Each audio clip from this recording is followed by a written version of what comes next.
आइए सुनते हैं मालती जोशी की लिखी कहानी इच्छाओं का अनंत आकाश। किसका फ़ोन था? मैंने पूछा। अवस्थी जी का। मिसेस नारंग नहीं रही क्या? मेरी तो चीख ही निकल गई। चीखो मत, ये झल्लाए, बिना बात एकदम हाइपर हो जाती हो। चीखूंगी नहीं, अभी शाम को तो हम दोनों मंडी से हफ्ते भर की सब्जी लेकर आई हैं, और अब वो वाली मिसेस नारंग नहीं, पहले वाली। इन्होंने खुलासा किया तो मेरी उखड़ी सांसें सम पर आ गई। मैंने कसेले स्वर में कहा, पहली वाली के मरने जीने से हमें क्या मतलब है? ये अवस्थी जी न कभी कभी ज़्यादा ही सोशल बनने लगते हैं। उनका कोई कसूर नहीं है। नारंग साहब ने उन्हें फ़ोन करके सूचना दी है और घर पर बुलाया है। साथ ही मेरे लिए भी कहा है कि शर्मा जी को भी लेते आएँ। मैं चलूँ? मैंने डरते डरते पूछा। देख लो, उनकी मिसेज आ रही हो तो तुम भी चली चलना। हम लोग अभी अभी खाना खाकर उठे थे। अपनी पसंदीदा सीरियल्स इत्मीनान से देखने के लिए मैं आजकल इन्हें जल्दी खिला देती हूँ। यूँ तो टीवी डाइनिंग टेबल के सामने ही है, पर इन्हें खाना खाते समय टीवी देखना एकदम नापसंद है। कहते हैं तुम्हारा दिमाग और आंखें उसी में घुसी रहती है, न ढंग से खाती हो न खिलाती हो। वैसे भी खाना खाते समय रोना धोना, चीख पुकार मुझे ज़रा भी अच्छी नहीं लगती। जल्दी जल्दी टेबल समेटते हुए मैं इनके बाहर जाने की प्रतीक्षा कर रही थी। एक एक क्षण मुझ पर भारी पड़ रहा था। कभी कभी सोचती हूँ, जब टीवी नहीं था लोग अपना बुढ़ापा कैसे काटते होंगे। पर तब बुढ़ापा इतना एकांकी निसंग थोड़े ही रहता होगा। घर बेटे बहुओं से, नाती पोतों से भरा रहता होगा। राम नाम जपने तक की फुर्सत नहीं मिलती होगी। मैं टीवी का बटन ऑन करने जा ही रही थी कि फ़ोन बज उठा था। फिर तो सारा मूड ही हवा हो गया। साड़ी बदल लूँ, मैं पूछने को हुई, पर फिर चुप लगा गई। शादी को इतने साल हो गए हैं, पर अब तक मैं यह अंदाज़ा नहीं लगा पाती हूँ कि ये कब किस बात पर उखड़ जाएंगे। गेट पर ताला डालते हुए देखा। अवस्थी लोग बगल वाले गेट पर खड़े हैं, शायद हमारी ही प्रतीक्षा कर रहे थे। ठीक तो है, ऐसे मौक़ों पर अकेले जाने की हिम्मत नहीं पड़ती। कोई साथ हो तो अच्छा ही रहता है। यही तो असमंजस और भी ज़्यादा था। जिस औरत को कभी देखा नहीं, जाना नहीं, उसी के पुरसे में जाना पड़ रहा था। गेट पार कर हम बरामदे में पहुँचे। डरते डरते बेल का बटन दबाया। नारंग साहब शायद इंतज़ार ही कर रहे थे। दरवाज़ा फ़ौरन खुल गया और वे हमें भीतर लिवा ले गए। भीतर अजब नज़ारा था। 3-4 लोग बैठे थे, पर सन्नाटा पसरा हुआ था। नारंग साहब ने समय जाया नहीं किया। उस स्तब्धता को भंग करते हुए परिचय की औपचारिकताएं पूरी की। 2 उनके साले थे, एक साधु भाई और बुजुर्ग से सज्जन मामा ससुर थे। फिर हम लोगों की ओर मुखातिब होते हुए बोले, ये लोग मेरे पड़ोसी ही नहीं, परम मित्र भी हैं। मैं चाहता हूँ आप अपनी बात इनके सामने ही कहें। मैं अपना जवाब भी इन लोगों के सामने ही देना चाहूँगा।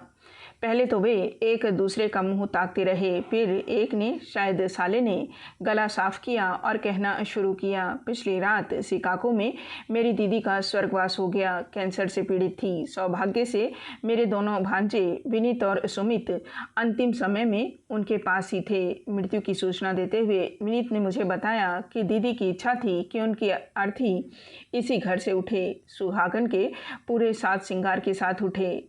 कुछ क्षण कमरे में घोर निस्तब्धता छाई रही। फिर साधु भाई ने कमान संभाली। हम लोग इसलिए भाई साहब से रिक्वेस्ट करने आए हैं। आप लोगों के बीच जो कुछ हुआ वह अच्छा नहीं हुआ था, हम मानते हैं, पर इस समय वह सब कुछ भुला देना ही श्रेयस्कर है। मरने वाले की इच्छा का मान रखना पड़ता है। नारंग साहब की आंखें हम लोगों पर ही टिकी हुई थी। उन आंखों में प्रश्न तो था ही, पर एक आक्रोश भी था, आग भी थी, बेहद एकाकीपन भी था। पहली बार मुझे कमरे में मिसेस नारंग की अनुपस्थिति का भान हुआ। वैसे उनका इस समय यहाँ होना बेहद अप्रासंगिक भी था। मैं सोच रही थी, इस समय उन्होंने अपने आप को किस कमरे में बंद किया होगा। कानों पर हाथ दिए वे कहाँ छुपी बैठी होंगी। आप लोग कुछ तो बोलिए। लंबी प्रतीक्षा के बाद मिस्टर नारंग ने कहा। हम लोगों ने सिर उठाया। अवस्थी जी ने गला साफ किया और बोले, नारंग साहब, अगर आप इजाज़त दें तो मैं इन लोगों से एक प्रश्न पूछना चाहूँगा। मिस्टर नारंग ने स्वीकारोक्ति में सिर हिला दिया। बोले, कुछ नहीं। अवस्थी जी फिर आगंतुकों से मुखातिब होकर बोले, मैं एक बहुत ही कड़वी बात कहने जा रहा हूँ और उसके लिए पहले से ही माफ़ी मांग लेता हूँ।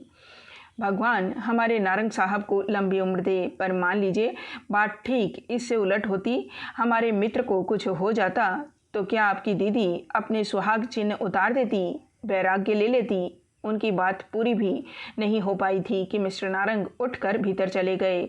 हम लोगों को तो जैसे सांप सूंघ गया। अवस्थी साहब, ये आप, इन्होंने कहना चाहा पर चुप हो गए। सॉरी यार, उनका मंतव्य समझकर अवस्थी जी बोले, दरअसल जो मैं कहना चाहता था शायद ठीक से कह नहीं सका। थोड़ी देर बाद नारंग साहब भीतर से नमूदार हुए।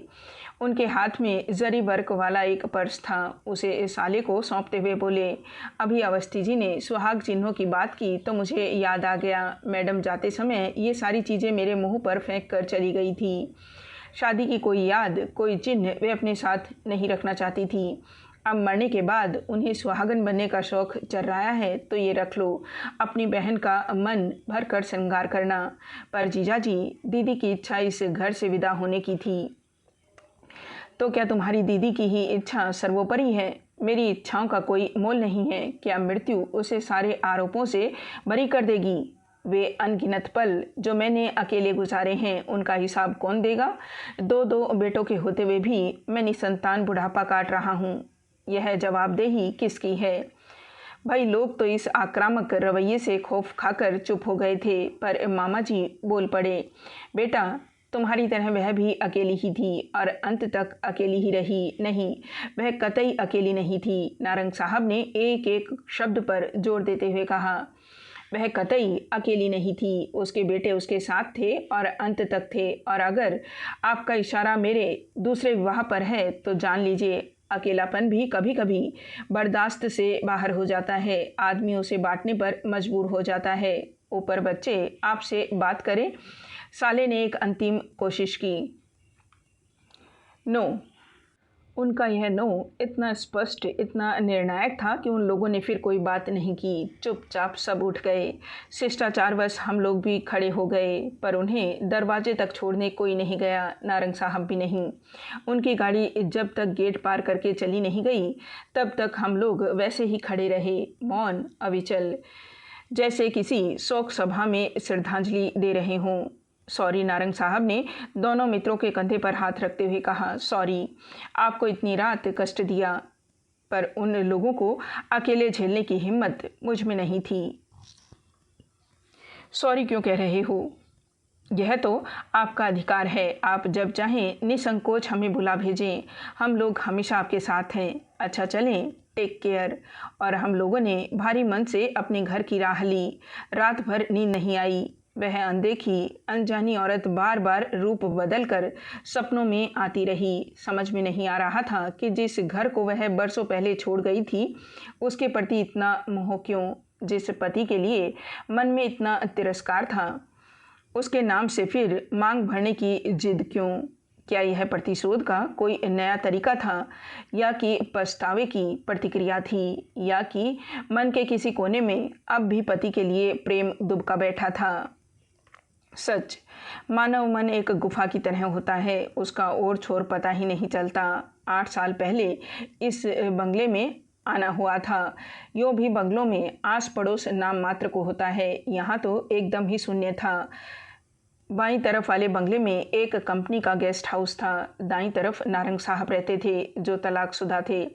मुझे इतनी कोफ्त हुई थी कि बता नहीं सकती, लेकिन नारंग साहब के साथ इनकी अच्छी पटरी बैठ गई थी। दोनों रोज़ सुबह घूमने जाते, शाम को ब्रिज का खेल जमता। वहीं अवस्थी जी से परिचय हुआ जो 4-5 बंगले छोड़कर रहते थे। जब पुरुष वर्ग अपने खेल में मग्न होता, मिसेस अवस्थी अपनी बोरियत दूर करने मेरे पास आ जाती। हम लोगों में अच्छा बहनापा हो गया। फिर एक दिन सुना कि नारंग साहब शादी कर रहे हैं। तर्क वितर्कों की जैसे बाढ़ सी आ गई। किसी ने कहा इसी औरत के कारण पहली वाली छोड़कर चली गई, लेकिन फिर 10 साल बर्बाद करने की क्या ज़रूरत थी? तलाक के बाद तुरंत शादी कर सकते थे। किसी ने कहा दिवंगत मित्र की पत्नी है, उसे सहारा देने के लिए यह कदम उठाया है। किसी ने कहा ऑफिस की सहकर्मी है। शादी के बाद एक छोटी सी पार्टी देकर नारंग साहब ने पत्नी को मित्रों, रिश्तेदारों से विधिवत मिलवाया। तभी इन विवादों का, अफवाहों का दौर शांत हुआ। नई वाली मिसेस नारंग मुझे देखते ही भाग गई। हम लोगों की खूब अच्छी ट्यूनिंग जम गई। उनकी कहानी वही थी जो आधुनिक भारत की 40% कन्याओं की होती है। पिता की अकाल मृत्यु, कोमल कंधों पर घर परिवार का भार, भाई बहनों को एक एक कर निपटाते हुए अपने बारे में सोचने का समय ही नहीं मिला। जब सारी जिम्मेदारियों से फारिग हुई तो पता चला उम्र 45 को छू रही है। तब भाई बहनों ने पहल की, ब्यूरो में नाम लिखवाया, अखबारों में विज्ञापन दिया। जांच पड़ताल के बाद नारंग साहब का नाम फाइनल हुआ और वे मेरा पड़ोस गुलजार करने आ गई। यह सुख उन्हें जीवन में इतनी देर बाद मिला था कि अपनी इतने बरसों वाली पुरानी नौकरी इन्होंने एक झटके के साथ छोड़ दी। अपनी नई नवेली घर गृहस्थी में अब वे ऐसे रच बस गई हैं जैसे बरसों से बस यही करती आ रही हैं। आधी रात के बाद कहीं मुश्किल से आंख लग पाई थी कि घंटी बजी। पहले तो समझ में ही नहीं आया कि दरवाजे की घंटी है या फ़ोन की। फिर पता चला कि इनके मोबाइल की रिंग है। अधमुंधी पलकों से मैंने घड़ी देखी। सुबह के 5 बज रहे थे। तब तक वे फ़ोन रख चुके थे। किसका फ़ोन था? नारंग का। गेट पर खड़े हैं। इन्होंने उठते हुए कहा, ये चप्पल डालकर बाहर को चल पड़े तो गाउन पर शॉल डालकर मैं भी पीछे पीछे हो ली। रात करीब 11 बजे तो हम लोग उनके एक घर से लौटे थे। अब इतनी सी देर में और क्या हो गया? सदर दरवाज़ा खोलकर हम लोग बाहर आए। धुंधलके में गेट के बाहर एक आकृति नज़र आ रही थी। उनका फ़ोन आ रहा था, इसलिए निश्चिंत थे, नहीं तो एकदम गेट खोलने की हिम्मत नहीं पड़ती। सॉरी, आपको सुबह सुबह डिस्टर्ब कर रहा हूँ। नहीं नहीं, गेट मत खोलिए, मैं भीतर नहीं आऊँगा। बस यह चाबी देने आया हूँ। चाबी? किस लिए? बच्चे माँ को लेकर आ रहे हैं, शायद 9-10 बजे तक यहाँ पहुँचेंगे। पर आपने तो कल मना कर दिया था ना? हाँ, पर आधी रात के बाद मुंबई से बच्चों का फ़ोन आया। बरसों बाद उनकी आवाज़ सुनी थी। बरसों बाद उन्होंने कुछ मांगा था, मना नहीं कर सका। क्षण भर को वे चुप हो गए। शायद उनका गला भर आया था, पर तुरंत ही उन्होंने अपने को संभाल लिया और कहा, हम लोग 15-20 दिनों के लिए बाहर जा रहे हैं। वे लोग अगर तेरवी भी यहाँ से करना चाहें तो कर सकते हैं। मतलब आप नहीं रहेंगे? नहीं, और मेरा रहना ज़रूरी भी नहीं है। अंत्येष्टि में तथा और संस्कारों में बेटों की उपस्थिति ज़रूरी होती है, तो वे दोनों तो रहेंगे ही। कुछ क्षण चुप्पी छाई रही। फिर वे बोले, शर्मा जी, सबका कहना था कि मरने वाले की इच्छा का सम्मान करना चाहिए, सो कर रहा हूँ, पर उसके लिए किसी जीवित व्यक्ति का मैं अपमान तो नहीं कर सकता हूँ ना। अच्छा, अब मैं चलूँगा। मिसेस गाड़ी में वेट कर रही है। और चाबियाँ इन्हें सौंप कर वे चल पड़े। मैंने झांक कर देखा, उनके बंगले के सामने उनकी नीली सेंट्रो उनकी प्रतीक्षा कर रही थी। मिसेस नारंग उसमें बैठी होगी। अच्छा ही हुआ जो वे नीचे नहीं उतरी। इस समय उनका सामना करने की हिम्मत मुझ में नहीं थी।